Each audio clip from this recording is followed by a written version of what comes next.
नमस्कार दोस्तों, स्वागत है आपका इस शारदा दृष्टि ज्ञान चैनल में। दोस्तों, क्या हुआ जब अचानक प्रयागराज महाकुंभ में प्रकट हुई वानर सेना और उन्होंने बचाई एक 9 साल की बच्ची की जान। जाने क्या है इस घटना के पीछे का रहस्य, से जिसे हनुमान जी के साथ भी जोड़कर देखा जा रहा है। हाल ही में प्रयागराज महाकुंभ में हुई यह एक बहुत बड़ी चमत्कारिक घटना न है, जिसकी एक एक सच्चाई आइए आज की इस रहस्यमय वीडियो में हम आपके सामने रखने वाले हैं। वीडियो को बिल्कुल अंत तक देखते रहे। सबसे पहले महाद्वीप के सच्चे भक्त था, इस वीडियो को लाइक करके के कमेंट बॉक्स में हर हर महादेव जरूर लिखें।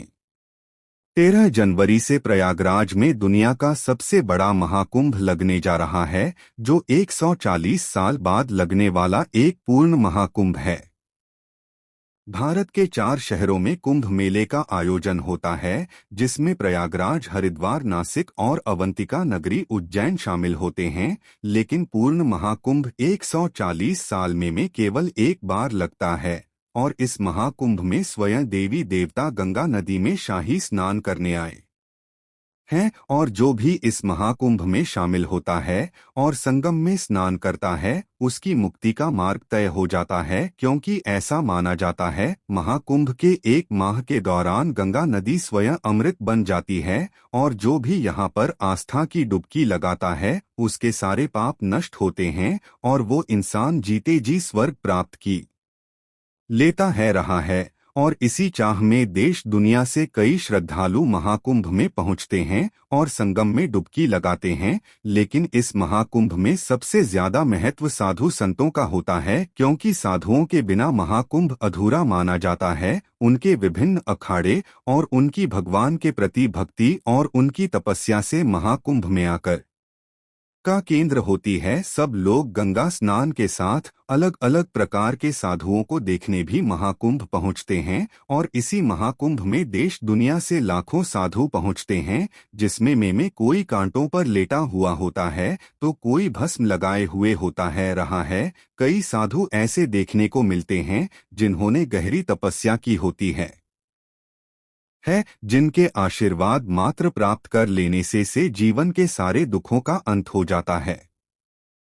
ऐसे में मध्य प्रदेश के इंदौर शहर में रहने वाले विश्वास जी उपाध्याय आया महाकुंभ में शामिल होने के लिए बहुत बेसब्री से इंतजार कर रहे थे। वे सनातन धर्म के बहुत कट्टर थे और 12 साल में लगने वाले था हर महाकुंभ में शामिल होते थे। इस बार वह अपने पूरे परिवार के साथ प्रयागराज के महाकुंभ में जाने वाले थे। उनके परिवार में उनके माता पिता का उनकी धर्मपत्नी आती और 9 साल की बच्ची ने हथिया लिया। विश्वास जी प्रयागराज महाकुंभ जाने के लिए ट्रेन के टिकट पहले से ही करवा चुके थे और महाकुंभ शुरू होने से 1 सप्ताह पूर्व भी वे ट्रेन पकड़कर अपने परिवार के साथ प्रयागराज के लिए निकल गए। लेकिन उन्हें इस बात का अंदाजा बिल्कुल भी नहीं था कि प्रयागराज महाकुंभ की भयंकर भीड़ में उनके साथ एक ऐसा हादसा होने वाला था जिसे वह जिंदगी में कभी भुला नहीं पाएंगे। महादेव उनके साथ बहुत बड़ी लीला रचने वाले थे। जब विश्वास जी अपने परिवार के साथ महाकुंभ में पहुंचे तो वहां पर बहुत भयंकर भीड़ थी। बहुत सारे लोग पहले से ही वहां पर आ चुके थे। कई साधु संतों ने अपने अपने टेंट लगा रखे थे, लेकिन फिर भी पुलिस दल ने व्यवस्था बहुत अच्छे से संभाल रखी थी। प्रयागराज का महाकुंभ बहुत भव्य लग रहा था। कई सारे दुकानें, उन्होंने कई सारे अखाड़े, वास्तव में ऐसा लग रहा था मानो वे सतयुग में आ गए हैं। लेकिन मैंने उस समय अपनी पत्नी आरती को कहा कि नेहा का हाथ कसकर पकड़ा करो, क्योंकि भयंकर भीड़ में अगर उसका हाथ छूट गया तो उसे ढूंढ पाना नामुमकिन होगा। तभी उन्हें गंगा के घाट पर वानरों का एक बहुत बड़ा झुंड दिखाई दिया गया, जो गंगा घाट पर मौज मस्ती कर रहा था। सभी लोगों का कहना था कि वाह, यहाँ पर इतने सारे बंदर एक साथ नहीं होते थे। लेकिन यह महाकुंभ का ही चमत्कार है, और है कि यहाँ देश दुनिया से लाखों करोड़ों लोग तो आते हैं, लेकिन इस महाकुंभ में शामिल होने के लिए कई सारे जानवर भी यहाँ आकर एकत्रित हो जाते हैं, क्योंकि महाकुंभ के दौरान यहाँ का वातावरण काफी पवित्र होता है रहा है। उन वा की सेवा में में एक बंदर ऐसा था जिसकी पूंछ नहीं थी। विश्वास जी को उसके ऊपर दया आई और उसे खाने के लिए दिए। उसके साथ साथ ही अन्य बंदरों को भी विश्वास जी ने केला खिलाएं लाए। उसी समय उनकी मुलाकात का रुद्राक्ष वाले बाबा से हुई। विश्वास जी ने देखा था कि उन साधु महाराज ने अपने शरीर पर 1,25,000 रुद्राक्ष धारण कर रखे थे जिनका वजन तकरीबन 45 किलो था। वास्तव में वे काफी सिद्ध पुरुष थे। उनका आशीर्वाद विश्वास जी के पूरे परिवार में लिया गया। आगे चलते चलते उन्हें कई साधु महाराज मिले, जिनमें एक ऐसे साधु महाराज थे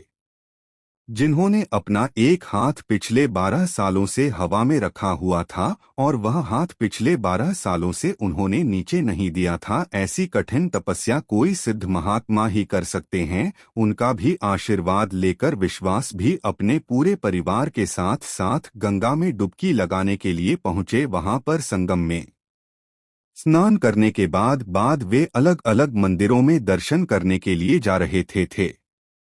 प्रयागराज महाकुंभ में 12 विशेष मंदिर होते हैं, जिन्हें 12 माधव मंदिर कहा जाता है। सब लोग इन मंदिरों में दर्शन करने के लिए भयंकर भी लगाते हैं। जब विश्वास जी अपने परिवार के साथ महाकुंभ मेले में घूम रहे थे, उसी समय एक खबर निकलकर आई कि कुछ ही देर में महाकुंभ में चाबी वाले महाराज पधार रहे हैं, जो अपने 720 किलो की चाबी रखते हैं और वे बेहद ही प्रसिद्ध है। तो सभी लोग अचानक से बहुत ज्यादा भगदड़ मचाने लगे क्योंकि सब उनके दर्शन करना चाहते थे। ऐसा कहते हैं चाबी वाले बाबा अपनी उस 20 किलो की चाबी से अहंकारी और का कार्य तोड़ते हैं और समाज में न्याय की स्थापना करते हैं। तो उन्हें देखने के लिए भयंकर भीड़ जमा हो गई और लोग इतने ज्यादा पागल हो गए कि उन्होंने भगदड़ मचा दिया। इसी भगदड़ में कई लोग एक दूसरे के पैरों के नीचे आ गए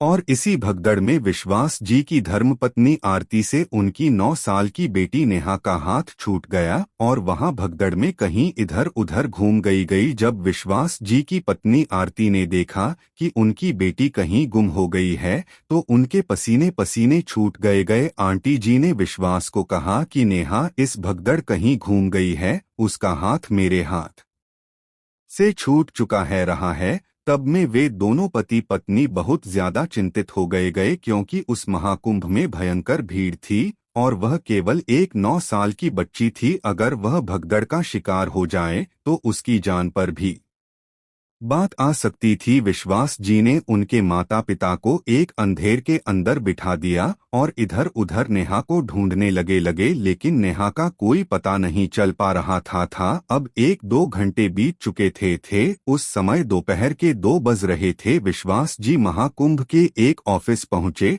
और उनसे आग्रह किया कि माइक में अनाउंसमेंट की जाए कि हमारी बच्ची अगर किसी को मिलती है तो वह इस ऑफिस पर से छोड़ने आ जाएं। और माइक में पूरे महाकुंभ में ऐलान किया गया कि नया नाम की एक बच्ची जिसने पिंक कलर की फ्रॉक पहनी है, अगर वह किसी को दिखाई देती है तो उसे छोड़ने के लिए कृपया करके काउंटर पर पधारे। 1-2 घंटे विश्वास और आरती ने उस जगह पर इंतजार किया गया, लेकिन नेहा को छोड़ने कोई भी नहीं आया। अब उनकी चिंताएं और ज्यादा बढ़ रही थी। उन्हें ऐसा लग रहा था कहीं भगदड़ के बीच उसे कुछ हो तो नहीं गया। वे भगदड़ वाले इलाके में भी इधर उधर उसे ढूंढने लगे। भगदड़ शांत हो चुकी थी लेकिन फिर भी नेहा का कोई पता नहीं चल पाया गया। अब देखते ही देखते शाम के 7 बज चुके थे। नेहा का कोई पता नहीं चल पाया था। इधर विश्वास और आरती सुबह से भूखे थे। उन्होंने अन्य का एक दाना अपने मुंह में नहीं लिया था क्योंकि नेहा उनकी इकलौती बेटी थी और वह उससे बहुत प्यार करते थे। वे गंगा के घाट पर बने शिवलिंग के बाद रोते रोते दोनों पति पत्नी महाद्वीप से प्रार्थना कर रहे थे कि इस महाकुंभ में आना हमारे लिए सौभाग्य की बात थी, लेकिन अब हमें वह एक बहुत बड़ी गलती लग रही है।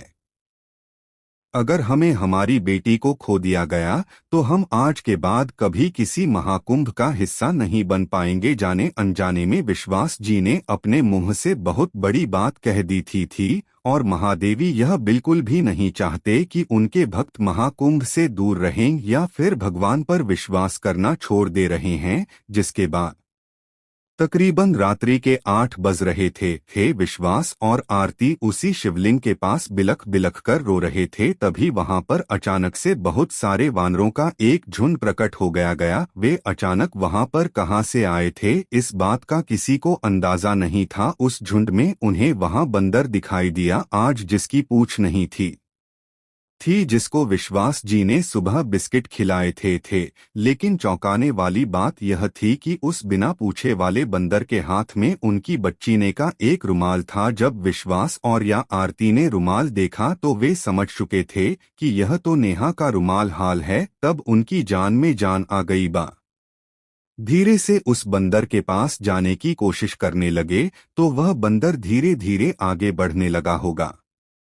ऐसा लग रहा था मानो वह उन्हें कहीं ले जाना चाहता हूँ। विश्वास और आरती उस बंदर के पीछे पीछे जाते रहे और तकरीबन महाकुंभ में 1 किलोमीटर पैदल चलने के बाद वह बंदर एक गंगा घाट पर एक नाव के अंदर वो रुमाल रख कर वहां से कहीं अंतर्ध्यान हो गया। जब विश्वास और आरती उस नाव के अंदर वो रुमाल लें पहुंचे तो वहां का नजारा देखकर उनके रोंगटे खड़े हो गए थे, क्योंकि उस नाव के अंदर ने यहाँ बेहोश अवस्था में मौजूद थी। उस समय वे दोनों पति पत्नी नाव के अंदर फूट फूट कर रोने लगे क्योंकि उनकी बच्ची उन्हें मिल चुकी थी। वह बंदर जिसकी की सुबह विश्वास जी ने भूख मिटाई थी, आज वही बंदर भगवान का रूप लेकर उनकी खोई हुई बेटी को पुनः उनसे मिलाकर चला गया है। या किसी ने क्या खूब कहा है कि किया हुआ अच्छा काम कर अच्छे परिणाम लेकर जरूर लौटता है। और आज विश्वास जी के साथ घटित यह घटना इसका जीता जागता उदाहरण है। लेकिन भी ने यहाँ बेहोशी की अवस्था में थी। कुछ गंगा जल के छींटे उसके मुंह पर मारकर उसे होश में लाया गया। वो छोटी सी बच्ची बहुत ज्यादा कर चुकी थी, लेकिन अपने माता पिता को सामने देख उसकी जान में जान आ गई। उसका कहना था कि भगदड़ के बीच जब उसकी माँ से उसका हाथ छूटा तो भीड़ के साथ इधर उधर भटक गई। कई सारे चेहरे उसे अनजाने लग रहे थे। उसे किसी के ऊपर भी भरोसा नहीं था तो वे गंगा के घाट पर नाव के अंदर बैठ गई। लेकिन भूख प्यास की वजह से रात्रि तक वह बेहोश हो गई। लेकिन महादेव की कृपा से और वानर सेना के चमत्कार से एक बार फिर विश्वास और आरती अपनी बेटी नेहा को प्राप्त कर पाए थे। वे उसी गंगा घाट पर पधारे और शिवलिंग को हाथ जोड़कर प्रणाम किया गया और भोले बाबा से वादा किया कि आपने हमारी लाज रखी थी। अगर आज हमारी बेटी हमसे जुदा हो जाती आती है तो हम कभी भी महाकुंभ का हिस्सा नहीं बनते थे। लेकिन हम समझ चुके हैं, आप चाहते हैं कि हम हर 12 साल में महाकुंभ आते रहे, इसलिए आज आपने हमारे साथ होने वाली बहुत बड़ी दुर्घटना को टाल दिया। क्योंकि भाग्य बनाने वाले को ब्रह्मा कहते हैं, लेकिन जो बने हुए भाग्य को भी बदल दे उसे महाकाल महादेव कहते हैं। महाकुंभ में हाल ही में घटी थी यह बहुत बड़ी चमत्कारिक घटना है, जिसके बाद विश्वास ने अपनी बेटी नेहा को गोद में लेकर पूरा महाकुंभ घुमाया आया। क्योंकि अब और ज्यादा जोखिम नहीं उठाना चाहते थे। अपने माता पिता के साथ 8 एक बार फिर से संगम में स्नान किया गया और पुनः इंदौर लौटकर आ गया। शहर पहुंचने के बाद उन्होंने इस चमत्कार के बारे में अपने सभी दोस्तों को बताया आया और महाद्वीप की लीला को सबने शास्त्रटान प्रणाम किया गया। धन्यवाद।